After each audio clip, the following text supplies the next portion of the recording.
বন্ধুরা, আপনারা কি জানেন ভ্যালেন্টাইন্স ডে এর গল্প? ভ্যালেন্টাইন্স ডে শুধুমাত্র ফুল এবং চকলেটের জন্য নয়। ভ্যালেন্টাইন্স ডে পালনের পিছনে ছিল কিছু গোপনীয় কারণ এবং ত্যাগেরই গল্প হলো ভ্যালেন্টাইন্স ডে। আজ থেকে খ্রিস্টীয় ৩য় শতাব্দী পূর্বে সেন্ট রোমে একজন ধর্মযাজক ছিলেন, সেন্ট ভ্যালেন্টাইন। ওই সময় সম্রাট দ্বিতীয় ক্লডিয়াসের মনে হতো অবিবাহিত পুরুষরা দক্ষ সৈনিক হয়। তার কারণে বিবাহ করার অনুষ্ঠান বন্ধ করে দেওয়া হয়েছিল। কিন্তু সেন্ট ভ্যালেন্টাইন এই নিয়মের বিরুদ্ধে ছিলেন। তাই এই নিয়ম ভেঙে প্রেমিক যুগলের বিবাহ করাতেন। যখন সম্রাটের কানে এই খবর যায়, তখন সম্রাট সেন্ট ভ্যালেন্টাইনকে কারারুদ্ধ করে আর 14ই ফেব্রুয়ারির দিন মৃত্যুদণ্ডে দণ্ডিত করা হয়।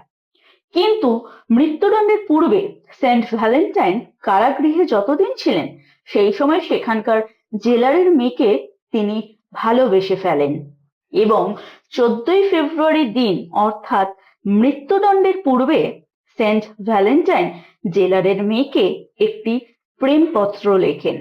আর সেই প্রেমপত্রে লেখা ছিল ফ্রম ইয়োর ভ্যালেন্টাইন। আর যেহেতু মৃত্যুদণ্ডের তারিখ ছিল 14ই ফেব্রুয়ারি, সেই থেকে তার আত্মত্যাগের স্মরণে এই দিনটি পালিত হয়ে আসছে।